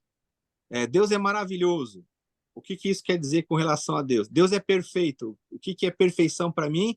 O que é perfeição para Deus? Então, essas questões, Deus chorou, Deus se arrepende, Deus ele se apresenta como um homem que ele se ira, né? Tem passagens nos Salmos que Deus ele se apresenta até como um homem que saiu bebendo vinho e se enfureceu. Não é que Deus literalmente bebeu um vinho, é que são linguagens que são usadas na Bíblia para que a gente possa ter uma noção, né? Então, quando fala de Deus se frustrar, é uma linguagem humana para mostrar um sentimento em Deus. Só que tudo que a gente falar acerca de Deus não tem nenhum alcance, não tem. Ele é inominável, ele é inatingível, né? Ninguém chega na mente do Senhor. O que a gente pode falar acerca de Deus está na pessoa de Jesus. E Jesus, ele chega diante de Jerusalém, ele fala assim, Jerusalém, Jerusalém, quantas vezes eu quis reunir vocês e vocês não quiseram. E ele chora. Então, eu não posso mecanizar Deus. Eu, às vezes, olho Deus como um robô. Né? Falo assim, Deus sabe que eles vão... parece que Deus é uma máquina, né? Fala assim, Deus sabe que eles não vão aceitar, que eles vão rejeitar. Então Deus já sabia, então ele fica de braço cruzado ali e já está sabendo o que vai acontecer. Então parece que ele é meio frio. Isso é uma visão muito grega. Os gregos tinham essa ideia acerca das divindades. Os hebreus não. Os hebreus eles falam de Deus muito na característica humana. Se você olhar as expressões do Antigo Testamento acerca de Deus, você vai ver expressões como ele trabalhando como se fosse um homem, porque é a linguagem que eles usam. Então, Deus, ele sente. Agora, como que a gente explica isso? Eu posso falar de Deus em Jesus. E eu vi que esse Jesus, ele chorou mesmo, ele sentiu. Você quer um exemplo claro disso? As pessoas perguntam, por que Jesus chorou diante de Lázaro, quando estava morto? Ele não sabia que ele ia ressuscitar o Lázaro? É porque Jesus não é uma máquina, ele não é um robô, ele tinha sentimentos. Ele chorou vendo o amigo dele, mesmo sabendo que ele ia orar por ele e ele ia ressuscitar. Ele já tinha falado isso. Mas por que que ele chega, ele olha, ele chora? Ele não precisava chorar. Se fosse eu falaria assim, ó, pessoal, acabou a tristeza, eu cheguei, eu vou ressuscitar ele agora, vocês querem ver? Mas ele foi lá e chorou, porque ele tem sentimentos. Então, às vezes a gente classifica Deus como uma pedra, como um mármore, como um gelo. Fala, Deus sabe de todas as coisas, por que que ele fez isso? Não sei explicar. Agora eu sei que Deus, ele sente, ele se agrada. O Espírito Santo que está dentro de nós, ele fica triste, Tem né? ciúme, né? Tem ciúmes. Como é que eu vou Isso. explicar o Espírito Santo ficar triste com uma ação minha? Se eu, às É. vezes, eu não fico triste com a ação do meu filho, que eu entendo. Eu falo assim, meu filho errou, eu entendo, mas aí tem coisas que a gente faz que entristece o Espírito Santo. Aí acha que é o Espírito Santo ficando fofinho assim? Não, é uma linguagem que a Bíblia usa para tentar trazer para nossa razão limitada, para nossa mente limitada, um ser que é totalmente além daquilo que a gente consegue imaginar. É. Professor Wilton, Amém. Glória a Deus. Édeler, depois tu pesquisa aí, antropopatia, é o antropomórfico, né? E Isso. antropopatia, são os sentimentos que Sentimentos, são isso. atribuídos a Deus. Eu tive uma crise no seminário uma vez que o professor chegou, o professor Wilton, falou assim: eu queria dizer para vocês que Deus não é, não Deus é, não existe, não Deus é, é. Deus não é, como é que é? Onipotente, onisciente, onipresente. Isso não existe. Pois teve Sim. uma briga no seminário e no final nós falamos: professor, você tem razão. Deus não é nada disso. Ele é muito além disso. Além Isso é disso. só para a gente entender. Deus não está sentado sobre o globo terrestre. Que Deus que vai E sentar no globo terrestre, gente? Aí no seminário, muito bom. Vamos lá, perguntas? legal isso aí. Perguntas? Eu quero fazer. Posso fazer? Por Não é favor. pergunta. É o seguinte: são diversas coisas que eu captei.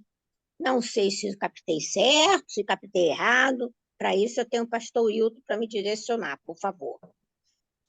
Essa parábola, eu acho ela muito profunda, muito complexa, e, ao mesmo tempo, de uma grandeza que não tem descrição. Em primeiro lugar, no meu entender, Deus não se irou porque as pessoas não compareceram. Ele se irou porque tem um capítulo aqui, um versículo que diz que mataram os servos dele, que foi convidado. Inclusive, quando eu li isso, eu falei, que é isso, gente? Mas até que ponto esse pessoal chega? Será que isso é verdade ou será que isso é mentira? E fui pesquisar. Então, realmente, se eu mando, né, tenho poder de comando, tenho meus empregados, eu peço para levar, porque não tinha correio, eu peço para levar a carta convidando, e lá pego os meus empregados, matam, claro, é evidente que eu vou ficar sorrindo porque matou meu empregado? Claro que não. Então, aí eu já vi que isso aí era um prenúncio sobre o que ia acontecer com a destruição de Jerusalém, porque ele ainda falou o seguinte, que ia incendiar, matou os homicidas e incendiou. Então, eu pesquisei e deu isso. Quero saber, está certo ou errado? Disseram que isso é um prenúncio de Jerusalém, que foi 70 anos queimado depois que Jesus nasceu. Muito bem, agora tem mais. Outra coisa também, a rejeição.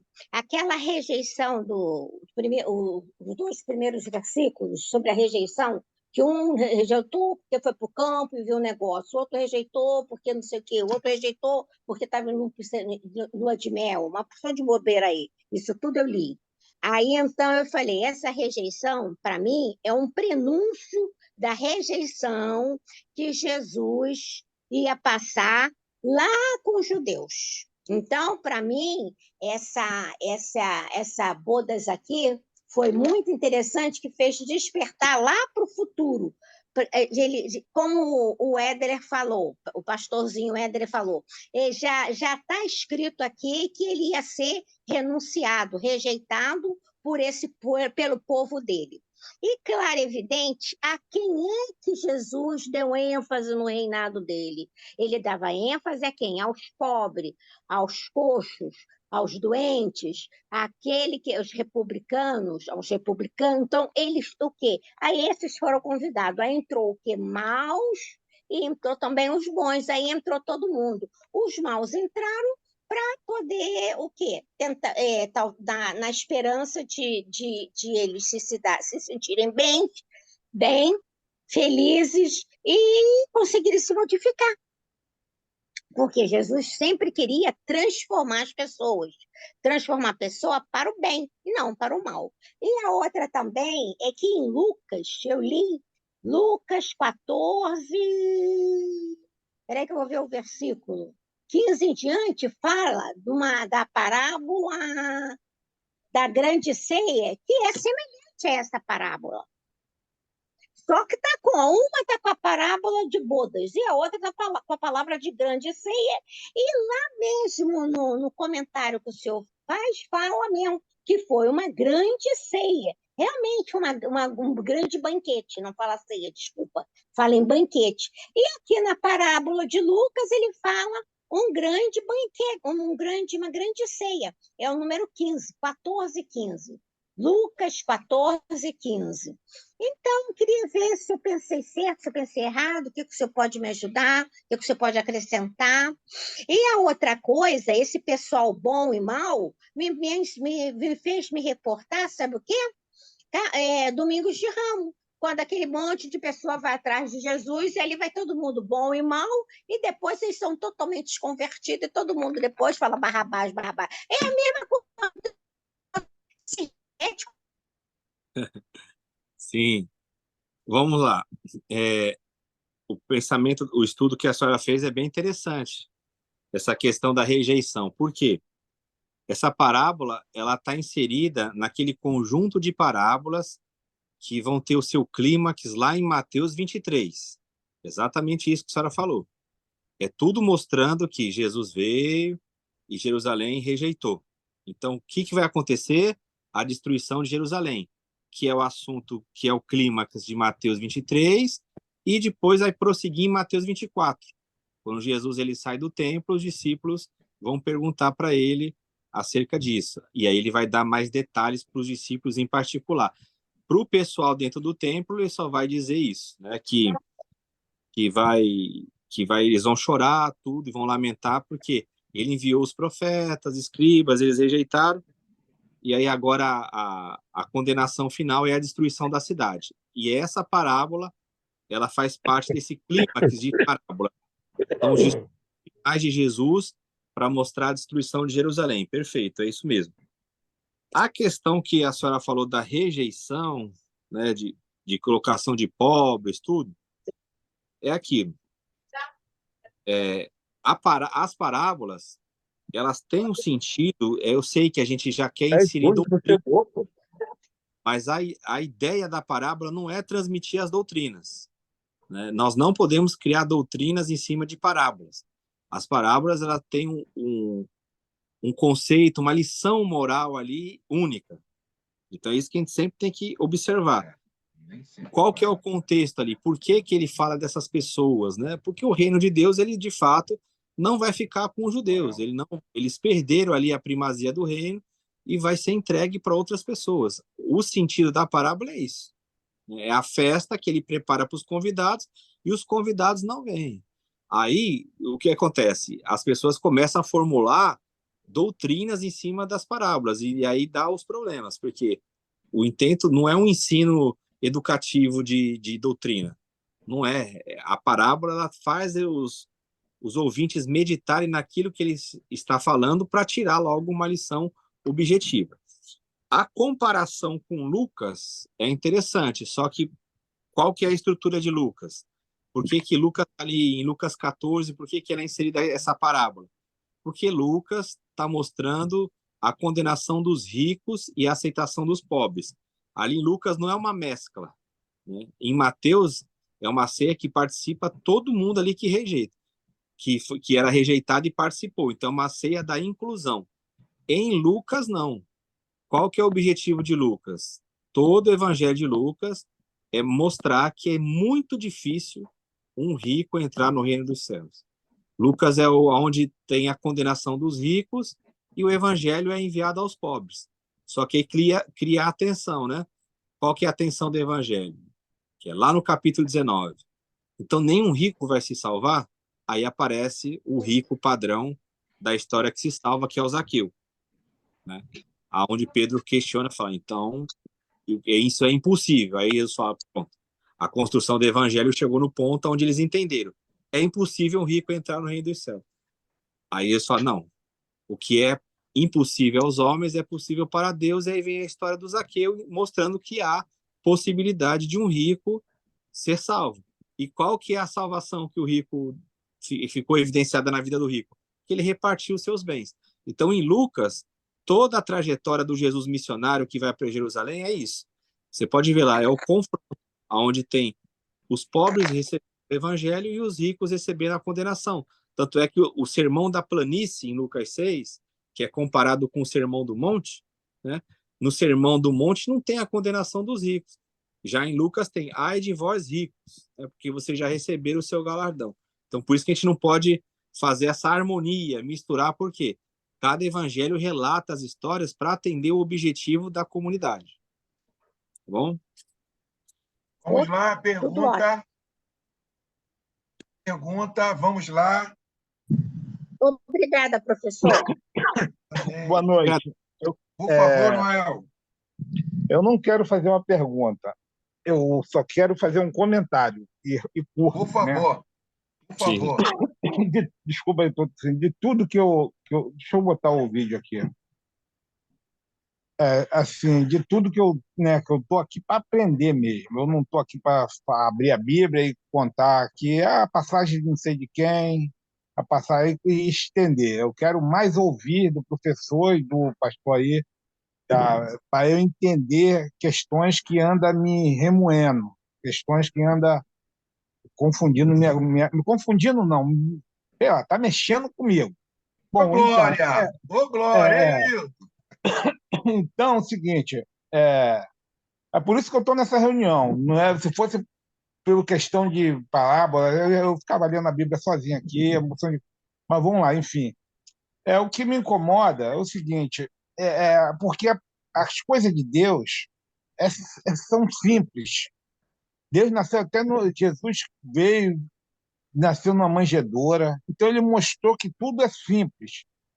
Como esse estudo é muito avançado para mim, então, por exemplo, eu já peguei umas palavrinhas do pastor Isaías aí, já peguei uma palavrinha do pastor Hilton, já peguei uma palavrinha de outro aí. Por exemplo, o pastor Isaías já me falou uma coisa aqui, falei, isso eu já anotei aqui no caderno, falou um negócio aí sobre onipotente, onisciente e onipresente. Eu já anotei logo isso aqui.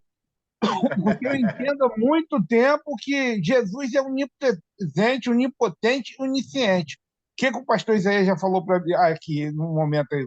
Ele falou, gente, não é isso. Lá quando estava estudando teologia, Deus é muito mais que isso. Bom, claro, é muito mais que isso, né? Porque a dimensão a gente não consegue calcular.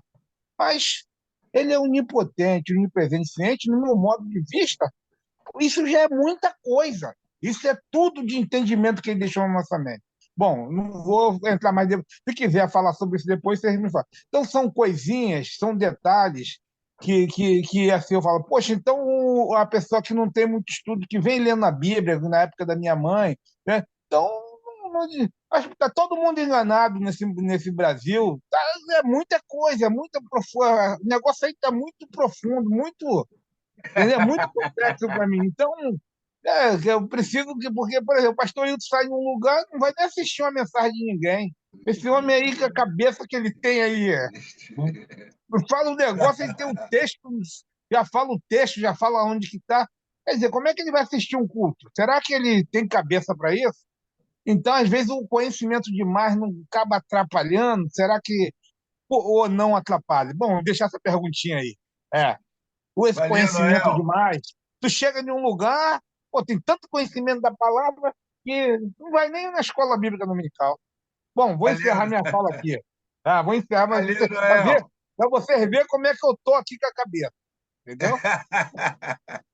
Valeu, Noel. Por favor, professor. São questões interessantes.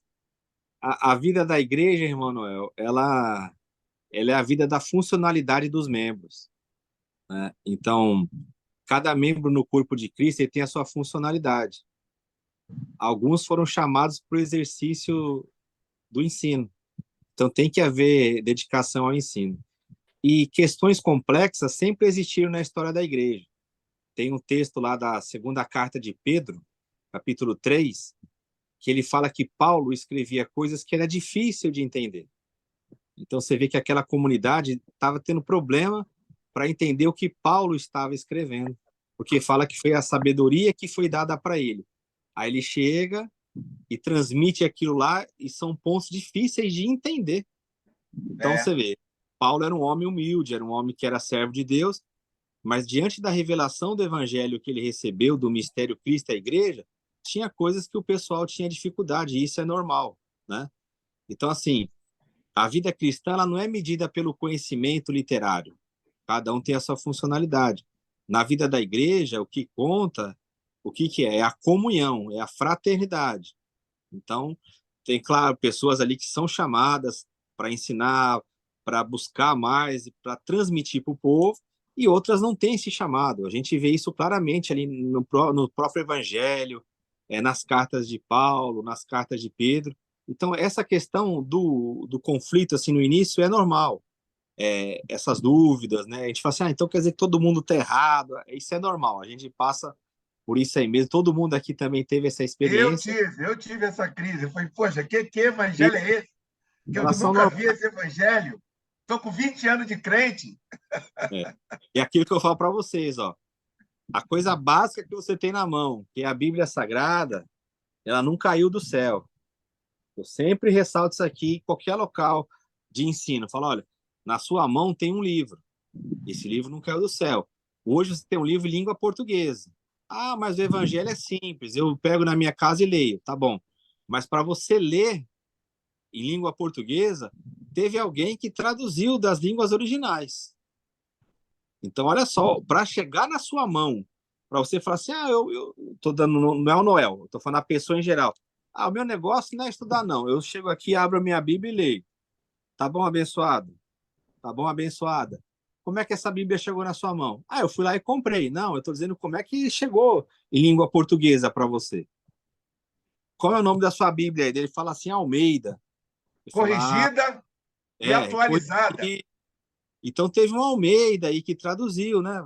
Você tem uma tradução na sua mão. Então, teve alguém que teve que estudar para traduzir para que você pudesse ler hoje. Então, veja que processo que aconteceu para que você tivesse um texto na sua mão. Então, às vezes a gente para assim, e quando a gente começa a analisar, a gente começa a ver que é um processo complexo, né? Então, o próprio texto lá que eu citei fala, olha, Paulo escrevia coisas difíceis que os indoutos distorcem. Então, precisa ter esse debruçar. O próprio Paulo fala mesmo, se é ensinar, haja dedicação ao ensino. Essa questão que o Noel coloca é interessante, por quê? Por que está tendo tanta confusão na igreja, Noel? Porque tem pessoas que não eram para estar ensinando e estão ensinando. Então, o correto, ele não pode se anular por causa do erro. Ele não pode falar assim, sempre foi ensinado assim, mas quem mandou ensinar assim?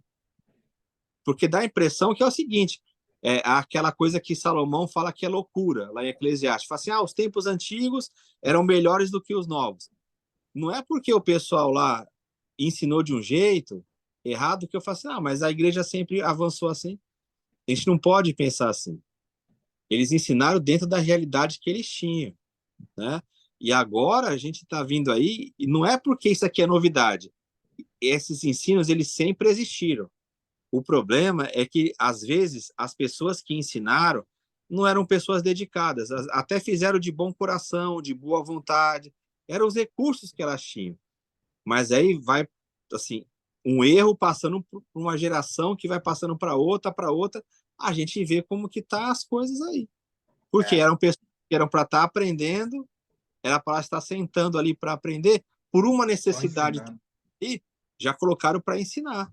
Eu mesmo já participei de estudo que o irmão falava para mim assim, eu não gosto de ensinar, mas não tem ninguém para fazer. Aí você imagina, o homem está fazendo uma coisa que não é o chamado dele, que ele não gosta de fazer. Aí você imagina a qualidade do ensino dele. Mas ele falou, mandaram eu dar aula, eu sou obediente, aquele conceito, né? Mandaram eu dar aula. Eu sou obediente. Eles já sabem. Eu não gosto de ensinar. Mas não tem ninguém para ensinar, eu estou aqui. Então, você imagina se eu levo isso para o campo da empresa. Você começa a fazer coisa lá, não gosto de fazer isso aqui, não. Mas vou fazer porque não tem outro. Aí você vê o problema que está aí desse falso ensino é exatamente por isso. Colocaram pessoas que não eram aptas para ensinar. Você vê lá 1 Timóteo 3, que fala da condição lá do presbítero, do episcopo, né? Do ancião. Tem lá 1 Timóteo 3:2. Ele tem que ser apto para ensinar. E é uma das coisas mais raras que você vê hoje. É alguém que é apto para ensinar. O que se colocou como pregação? É a gritaria, é o movimento, é gente que abre a Bíblia, lê um texto e nunca mais volta naquele texto, fala coisa da sua mente. Catuca Então, o teu irmão do lado. Catuca o teu irmão do lado. Olha para ele com olhar de profeta. O Joabs gosta disso. Essa crise, ela é normal, Noel. Essa crise aí que passa é normalíssima, normalíssima. Ok, professor, obrigado aí. Obrigado, deu para me dar mais um alívio, né? Eu consegui assimilar um pouco. Isso aí que você está vivendo é muito bom. É reflexo de que está entrando no seu coração e está te moendo, está te mexendo contigo. Isso é muito bom. Professor? Sim. Mas a última coisa, que eu não vou tomar muito tempo, não, que eu sei que já está. O pior de tudo, né, é quando a gente vê que a pessoa ela não é apta para ensinar, né? Ela não tem aqueles requisitos que fala que precisa ter para que a pessoa ela seja presbítero e tal. E ela ainda alega que foi Deus que levantou ela, como tem em muitas igrejas aí, essa idolatria absoluta ao líder, esse culto ao líder, né? Então, o cara fala que foi Deus que levantou ele e ninguém pode questionar ele, porque se questionar ele, ele fala que você está se levantando contra Deus, porque foi Deus que levantou ele. Então, assim, a coisa ela é muito mais feia do que só ele não ser apto, né? Tipo assim, é mais profundo, é mais feio ainda a coisa. É aquela questão, poucas pessoas fazem o que você faz, né? Perguntar, tem esse texto aqui e tal. Hoje eu convivo, assim, no meu relacionamento, o pessoal conhece aqui, tirando o Isaías, aí estou falando aqui mais próximo de mim, onde eu moro, onde eu vou com maior frequência, nos locais aqui ensinar. Por incrível que pareça, eu trabalho com 2 pastores, né, que o pessoal chama de pastor-presidente, né? O Renan e o Lohan são 2 pastores humildes, que eles perguntam as coisas. E isso é muito raro hoje em dia. É o que você falou. O cara se acha ungido por Deus, ele é a palavra final, o que ele falou é certo, e se você for questionar, fala, não, mas foi Deus que me orientou. Aí qual que é o argumento que você vai usar? Não tem. E aí você vê que ele não está falando diante de Deus, segundo Deus, não. Ele está falando da cabeça dele, do entendimento que ele tem. Então, eu falo hoje, que eu falei, tirando o Isaías, que o pessoal aqui perto, onde eu moro, eu vou em 2 locais aqui mais próximos, Jardim Primavera e Xerém. Tem 2 pastores ali que você vê que eles são abertos ao ensino. E isso é muito raro hoje em dia, muito raro. Porque acontece o que você falou. O cara ele tem uma visão dele lá, ele não pergunta se é para Deus ou não, ele acha que é Deus. Ele chega e fala, não, Deus mandou eu fazer. Como é que você vai questionar um negócio desse? O cara chegou, Deus mandou fazer, aí você fala, acabou o argumento. Ele não chega e fala assim, eu estava pensando nisso aqui, vamos levar isso aqui em oração? Você não vê mais falar isso. O cara fala assim, Deus mandou eu consagrar o Éder. Aí você fala, tá, mas o Éder ele tem um chamado, a igreja reconhece nele, no dia a dia, o Éder ele é um bom ensinador, ele é um moço dedicado. Não, mas Deus mandou eu falar. Aí você vai falar, não tem como. Paulo não falou o que não. Hoje basta ser casado com alguém que você já é pastor. Aí o pessoal cita Atos 13. Não, ele estava orando e o Espírito Santo falou. Tudo bem, era uma oração conjunta. Mas lá no verso 1, os que o Espírito Santo chamou, que é Barnabé e a Paulo, o que o texto fala? Que eles eram profetas e mestres. E aí foram chamados para aquela obra, mas eles já estavam ali, há tempos, profetas e mestres. Aí o Espírito Santo separa esses 2 para a obra. Eu quero esses 2 para a obra que eu tenho chamado. Aí é o envio, é o apostolado. Mas ele já estava ali, ó, profetas e mestres. Aí o Espírito Santo chamou. Aí agora é o que o Éder falou, o cara chega e fala, não, foi Deus que falou. Aí esse argumento aí é uma covardia. Você fala pro povo, ó, Deus mandou fazer isso, quem é que vai levantar? Fala, não, pastor, foi Deus mesmo ou foi a mente do senhor? Complicado. Eu convivi com isso aí. Gente, já está 10h30, 10h34, sei que o negócio está bom, o Joabson ali quer perguntar. Eu queria abrir para mais uma pergunta e eu não posso esquecer de pedir a você, em nome de Jesus, que você abençoe a vida do nosso professor, hein? O Pix, nosso professor, cadê? Para você anotar aí. Eu sei que aqui no grupo pessoas me ligam e abençoam, eu sei disso, mas eu não posso. O professor fica até constrangido quando eu entro nesse assunto, mas é algo que é bênção na vida do professor. Anota aí, por favor. Pix, do professor Wilton Chini. Pix, é o CPF dele. É o 2857 5339 850. 2857 5339 8 dígito 50.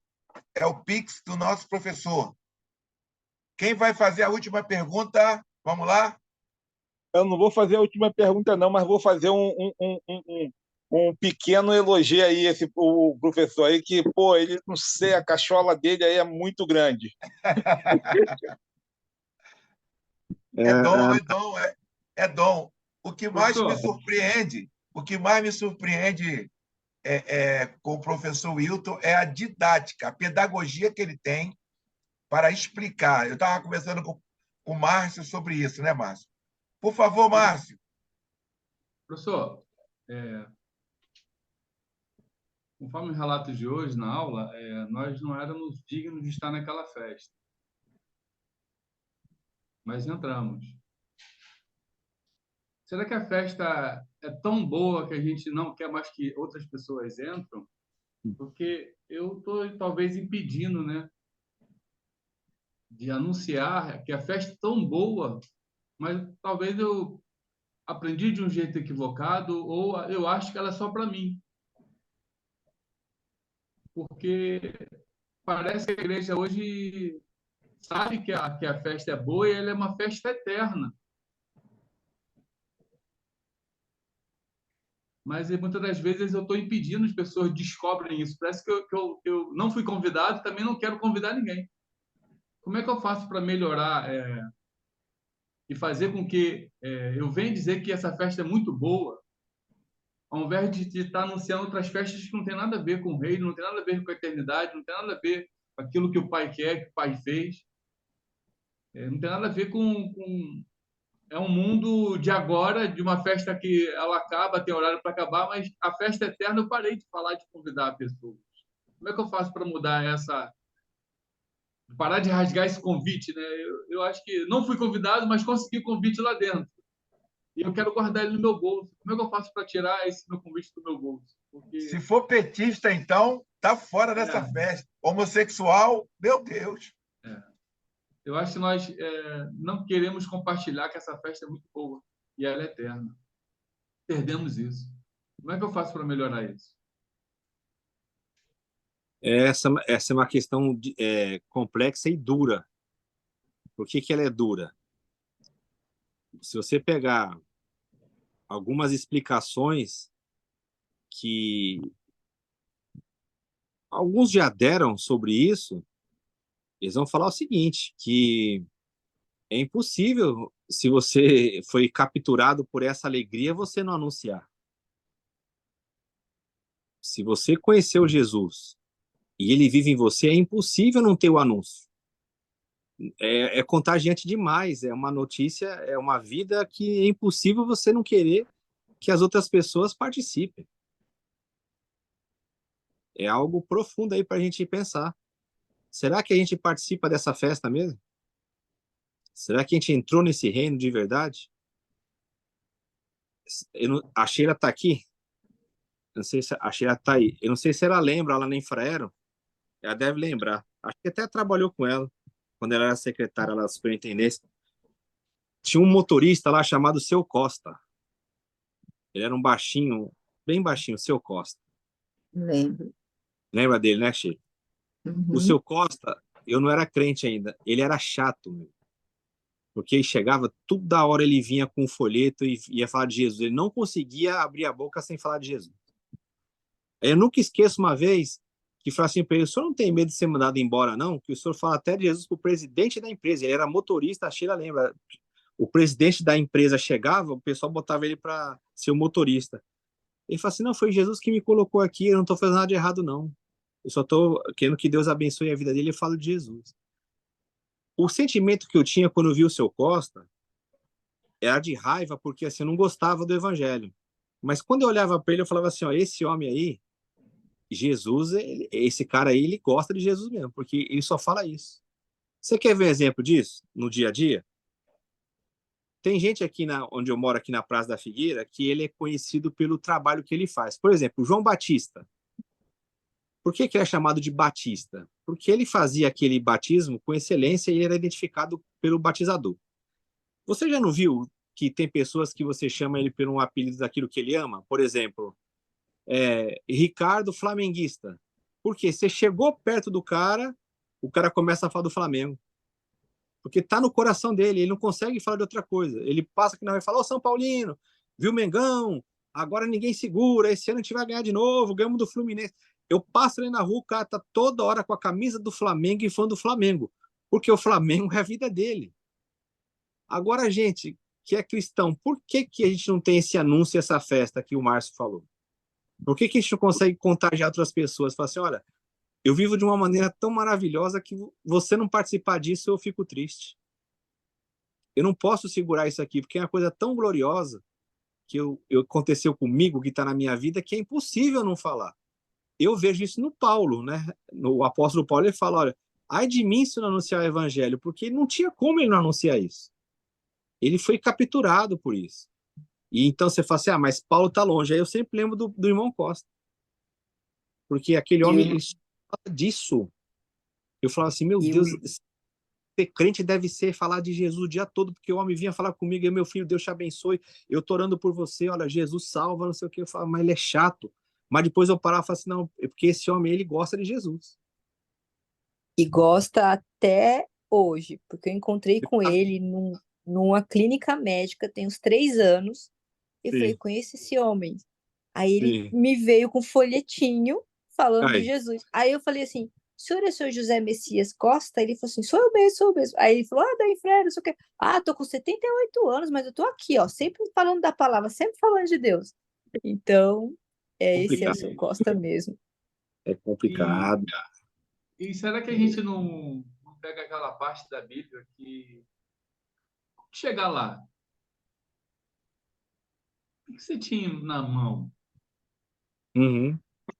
Eu vejo poucos ensinos e estudos falando, gente, eu acho que vai ser uma bagunça lá,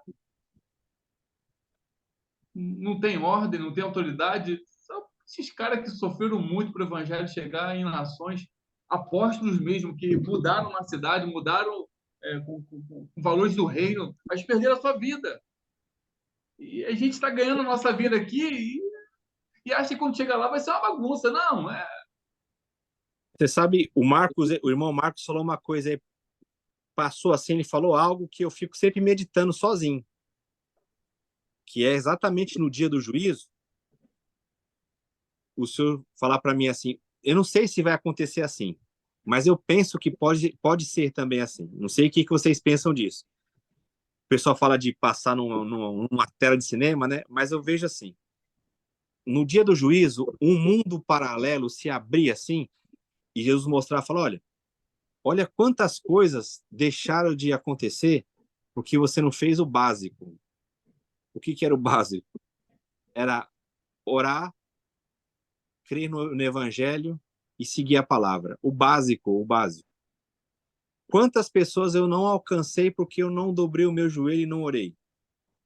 Quantas coisas não aconteceram na minha vida porque eu não busquei a orientação do Senhor? E aí não é uma coisa mística, não era algo que Deus fala assim: não, olha só, para você chegar nesse nível, você tinha que ir por esse caminho, por esse caminho, por esse caminho. Não é uma maçonaria, não é algo assim que você tem que avançar. É aquilo que o Marcos falou, são as coisas básicas. De você falar assim, ó, eu não busquei o Senhor mesmo. Eu não acreditava que o Senhor poderia fazer, porque eu não orei naquilo. Eu não entrei no meu quarto e pedi. Ele falou, por que você não tinha essa vontade? Você não queria fazer isso? Por que você não fez, meu filho? Se eu falei que se você pedisse, eu te dava. Eu tenho esse grande temor. Eu não tenho temor de ser lançado no inferno. Não, a salvação não é isso. Eu tenho esse temor de chegar lá e essas possibilidades que eu não fiz por incredulidade, por chegar em Preguiça. básico, não acreditar no que Jesus falou. Esse Amém. sentimento me bate, irmão, Quer me fazer uma pergunta aí? quando eu recebo seus boletins. Né? Fico triste. Sim. Muito triste, mas amém. Pode falar, irmão, perdão.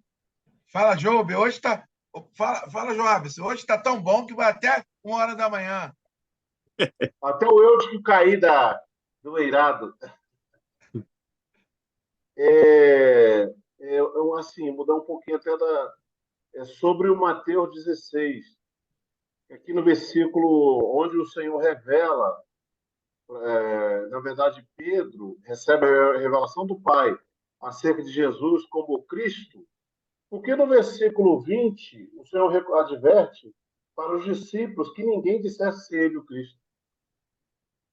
Já que, né, havia aquela revelação, por que o Senhor admoesta aos discípulos a que não revelar que ele fosse o Cristo? É o versículo 20 do Sim. capítulo 16. Isso aí no campo teológico, Jobson, eles chamam o silêncio messiânico. O que é o silêncio messiânico? É quando Jesus ele fala para eles não anunciarem que ele era o Messias. Isso aí começa lá em Marcos, que é o primeiro evangelho, aí depois perpassa para outros evangelhos. O que eles explicam? Lá os teólogos. Que o silêncio messiânico é o seguinte, Jesus não queria que eles anunciassem que ele ainda era o Messias, por quê? Porque o anúncio do Messias ele tem que ser feito a partir de um local, que é a cruz. Então, como ele não tinha chegado até a cruz ainda, não era para eles poderem anunciar que era o Messias. Você pode ver que quando ele cura, ele fala até, ó, não anuncia. Aí tem gente que teima e vai lá e anuncia. Né? Então, por que o Evangelho coloca isso? Porque o anúncio acerca de Jesus, como Messias, como Senhor, tem que ser a partir da cruz. E aí o Marcos, ele mostra muito bem isso, né? Porque ele vai mandando ficar em silêncio, ficar em silêncio, ficar em silêncio. Aí quando ele morre, ele está na cruz, aquele centurião fala, verdadeiramente era o Filho de Deus. É aqui que o Evangelho quer mostrar. É que é lá na cruz que é para a gente identificar quem Jesus é. Amém, Joaberson? Amém.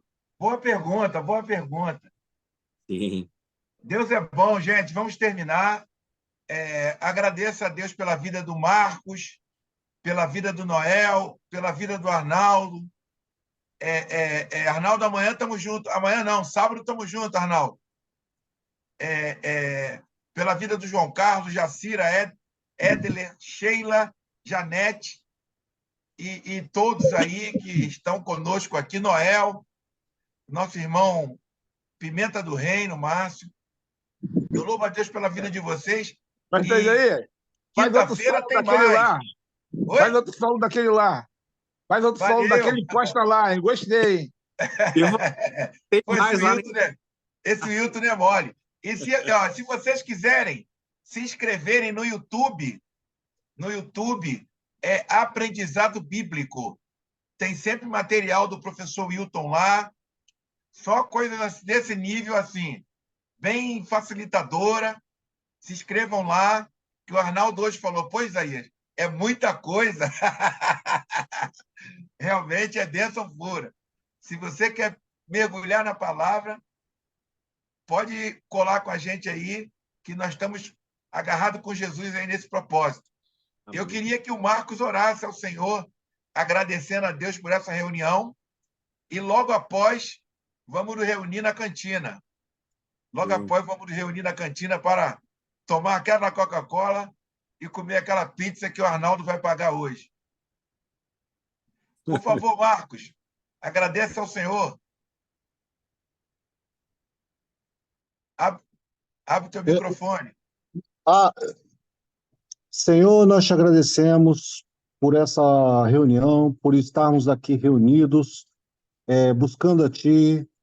Nós cremos na Tua palavra, que onde disse que onde tiver 2 ou 3 reunidos em meu nome, ali estarei. Então acreditamos, Senhor Deus, que Tu estás aqui conosco e permanece no nosso interior, no nosso espírito. Por isso, Senhor, nos dê uma noite de paz, de descanso, e que, Senhor, o Senhor possa abençoar a vida do irmão Wilton, do irmão Isaías e de todos aqui presentes, Senhor, do Joaberson, a minha.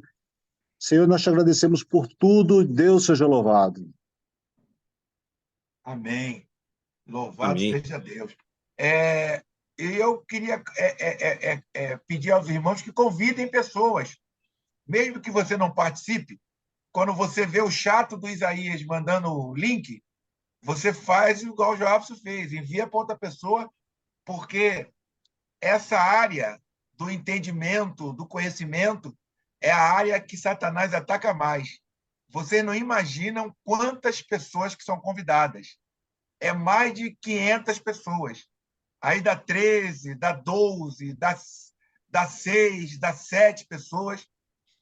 Por quê? As pessoas dizem que amam, dizem que querem, mas não priorizam. Não priorizam. Entendeu? Então, louva a Deus pela vida de vocês. Fiquem na paz. Que Deus te abençoe. Um detalhe, pastor Isaías. Satanás conhece muito bem a Bíblia. Se a gente vê lá a passagem lá de Jesus no deserto sendo tentado, Satanás não vem falando palavra solta, não. Ele usou um versículo bíblico. E o Senhor rebateu com outro versículo. Falou, a sua interpretação aí está totalmente torcida. A realidade é essa. Também está escrito.